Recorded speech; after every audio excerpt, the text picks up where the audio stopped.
Bueno, pues bienvenidos a este canal. Vamos a hacer un repaso de todo lo que hemos visto hasta ahora y alguna cosa más de electrónica. Vamos a empezar por repasar la simbología eléctrica, ¿vale? Los símbolos que más utilizamos y los que tenéis que saber, ¿vale? Bueno, para empezar, veremos que en los circuitos eléctricos tenemos los generadores, ¿vale? Que son los elementos que proporcionan energía eléctrica. Ya veremos unos cuantos. Tenemos los receptores, que son los que reciben la corriente eléctrica. Tenemos motores, bombillas, resistencias. Tenemos conductores que transportan la corriente eléctrica, en este caso los cables. Y tenemos también elementos de protección y de control que se encargan de permitir o interrumpir el paso de la corriente eléctrica, ¿vale? Como los interruptores, conmutadores, fusibles, relés, etcétera. Bueno, como generadores, aquí tenemos los tres principales que ya conocéis del año pasado, del año anterior, de hace 3 años, ¿vale?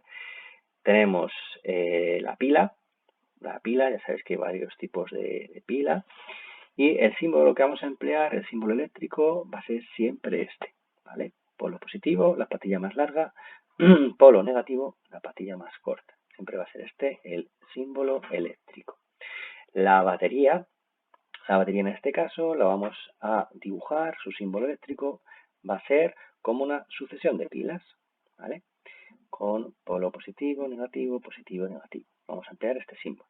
Y la fuente de alimentación, que la habréis visto en el taller, la hemos empleado y la utilizaremos en más prácticas, pero este símbolo no lo hemos utilizado mucho.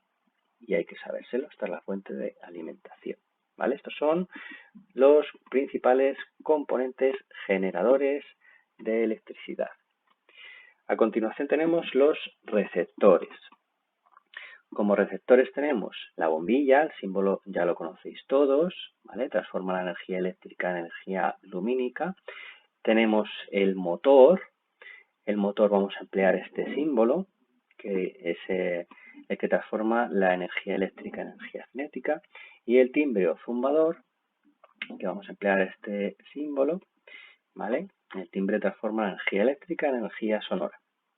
Además, tenemos resistencias. Las resistencias, ya habéis visto cómo son en el taller. Hay un código de colores que tendréis que saber de memoria y más adelante haremos una serie de prácticas, es un cuestionario, ¿vale? Donde dependiendo de los colores me tenéis que decir el valor de la resistencia, su tolerancia, etcétera. Normalmente vamos a emplear este símbolo de aquí arriba, ¿vale? El rectángulo. Y luego tenemos las resistencias variables. Tenemos las LDR, NTC y PTC. Las LDR van a variar dependiendo de la luz, ¿vale? De la cantidad de luz. Se llaman fotoresistencias, ¿vale? En el taller tenemos alguna. Vamos a emplear nuevamente este símbolo con las dos flechas hacia abajo, apuntando hacia la resistencia, ¿vale? En este caso, el valor de la resistencia varía dependiendo de la cantidad de luz que incide sobre ella, ¿vale? Cuanto más luz, menos resistencia ofrece al paso de la corriente, ¿vale? Luego tenemos estos dos tipos de resistencia variable, NTC y PTC. NTC y PTC los vamos a llamar termistores porque tiene que ver con la temperatura, ¿vale? El NTC, que viene de Negative Temperature Coefficient, ¿vale? Es una resistencia cuyo valor es mayor cuanto menor es la temperatura a la que se encuentran. Podemos utilizar los dos símbolos, pero si queréis este es más sencillo, NTC, ¿vale? Mucho más fácil. Y PTC, por el contrario, Positive Temperature Coefficient, es la resistencia que su valor es mayor cuanto mayor es la temperatura a la que se encuentra, ¿vale? Va a oponer más resistencia a mayor temperatura, ¿vale? Y este va a disminuir su valor, ¿vale? va a ser su valor mayor cuanto menor es la temperatura, ¿vale? NTC, negative, PTC, positive, ¿vale? Estas dos. Bueno, yo utilizaría este de aquí y este de aquí, que son los más intuitivos, ¿vale? Pero que sepáis que también se pueden utilizar estos otros. Y luego tenemos también otro tipo de resistencia variable, que es el potenciómetro, ¿vale? Lo habéis visto también en el taller. Tiene una especie de ruedecita y el símbolo normalmente que vamos a emplear es este de aquí, ¿vale? El rectángulo con una flecha que sale, este de aquí, ¿vale? Y es una resistencia cuyo valor lo establece el usuario dentro de un rango de valores de funcionamiento. Nosotros vamos a girar esta ruedecita y al girarla va a aumentar o disminuir la resistencia. Lo habréis visto a lo mejor en casa, algunos tenéis una ruedecita en el interruptor de la luz que al girarla hacia la derecha aumenta la luz, ¿vale? Hay más luz en la habitación, eso es porque disminuye la resistencia, ¿vale? Veremos más ejemplos de estos en prácticas que hagamos en el taller. Y luego tenemos los elementos de control y protección. Los conocéis ya todos, tenemos el interruptor, ¿vale? En este caso es un interruptor que está abierto, no deja pasar la corriente. Tenemos los pulsadores. Los pulsadores pueden ser de dos tipos: pulsador normalmente abierto y el pulsador normalmente cerrado. ¿Vale? Vamos a ver si puedo aumentar esto para que lo veáis un poco mejor. ¿Vale? Pulsador normalmente abierto, pulsador normalmente cerrado. El pulsador normalmente abierto, pues el que se utiliza, por ejemplo, en los timbres de las casas. Pulsamos y suena porque al pulsar cerramos el circuito. Pulsador normalmente cerrado, pues por ejemplo, el que viene en las puertas de los frigoríficos, ¿vale? Que al pulsar el interruptor, el pulsador, se va a abrir el circuito, con lo cual se apaga la luz del frigorífico. Vale, y luego también tenemos conmutadores. Este es el que ya conocéis, el conmutador unipolar, ¿vale? Dependiendo de la posición, la corriente va a ir por un camino o por el otro. Y luego también hay conmutadores dobles, ¿vale?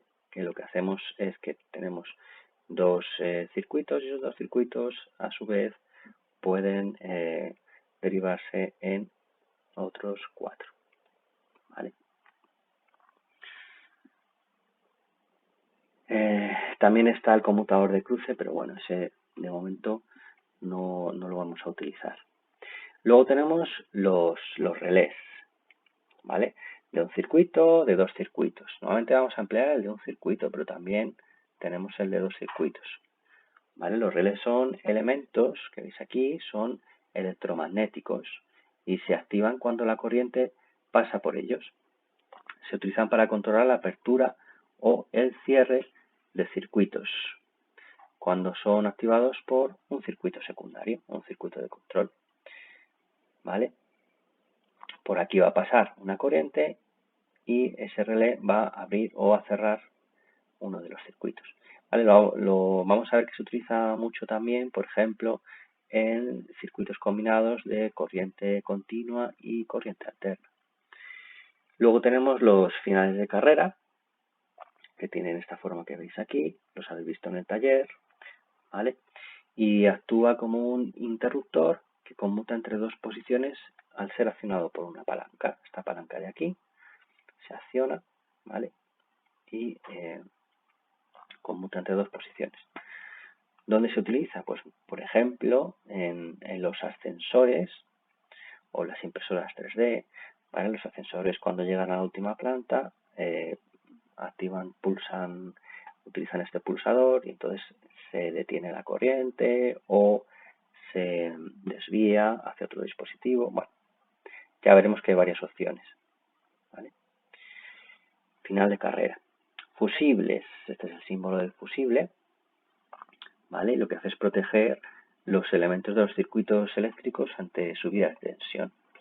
Si por este fusible pasa más corriente de la de la deseada o de la que se ha calculado, este cablecito de aquí dentro se va a fundir, entonces el circuito se queda abierto y ya no deja pasar la corriente. Luego tenemos elementos electrónicos. Entre los elementos electrónicos tenemos componentes pasivos. El condensador. Condensador, este es el símbolo, es parecido al de una pila, lo único que veis que las dos líneas paralelas son del mismo tamaño. ¿Vale? Tenemos en este caso los condensadores sin polarizar y en este otro caso los electrolíticos, que le vamos a poner ahí el símbolo más. ¿Vale? Estos elementos son elementos que acumulan energía eléctrica. ¿Vale? Y la cantidad de energía que puede acumular un condensador, que es la capacidad del condensador, es la característica para cada uno de ellos. Ya haremos algún problema, veréis que hay que calcularlos, lo veremos más adelante. Y con respecto a los condensadores electrolíticos, estos suelen tener mayor capacidad que los condensadores sin polarizar. ¿Vale? Pero bueno, ya veremos que utilizaremos estos al principio y estos más adelante, sobre todo en la parte de robótica. Y luego, como componentes activos, tenemos el transistor. Haremos problemas de transistores y lo que tenéis que saber es este símbolo. ¿Vale? El transistor tiene tres patillas. Las tres patillas se denominan base, emisor y colector. ¿Vale? Y en función de la cantidad de corriente eléctrica que llega al transistor por la base, se va a comportar o bien como un interruptor o bien como un amplificador de corriente.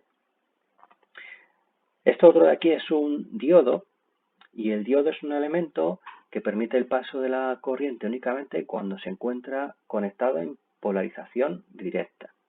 ¿Vale? Polarización inversa no permite el paso de la corriente. Este es el símbolo, y para saber si está conectado en polarización directa o inversa, hay que analizarlo dentro del circuito. Aquí vemos, por ejemplo, un circuito con una pila, una bombilla y un diodo. Este diodo, si seguimos el paso de la corriente, aquí sería el polo positivo, ¿vale? La corriente iría así, ¿vale? Vendría así. Este diodo, la polarización nos la indica el sentido de la flecha, está conectado de forma que la polarización es directa, ¿vale? Si la flecha indica el mismo sentido de la corriente, es polarización directa. Con lo cual, al estar en polarización directa, el diodo deja pasar la corriente llega a la bombilla se enciende, ¿vale? En este otro caso, el sentido de la corriente es el mismo, más o menos, aquí, ¿vale? Y vemos que al llegar al diodo, el diodo está conectado en polarización inversa. Entonces no deja pasar la corriente y la corriente no llega a la bombilla. Y por último, tenemos este otro tipo de diodo que conocéis, que es el diodo LED, ¿vale? Este es el símbolo, ¿vale? Es la misma flecha de los diodos, pero vamos a ponerle dos flechitas, ¿vale? Indicando que emiten luz, ¿vale? Y lo vamos a poner así, ¿vale? Es un diodo que se ilumina cuando está conectado en polarización directa, ¿vale? Veremos más adelante también algún problema porque este tipo de diodos soportan una tensión máxima de 2 voltios, con lo cual hay que añadirles una resistencia para que no se estropeen, ¿vale? Y tendremos que calcularla.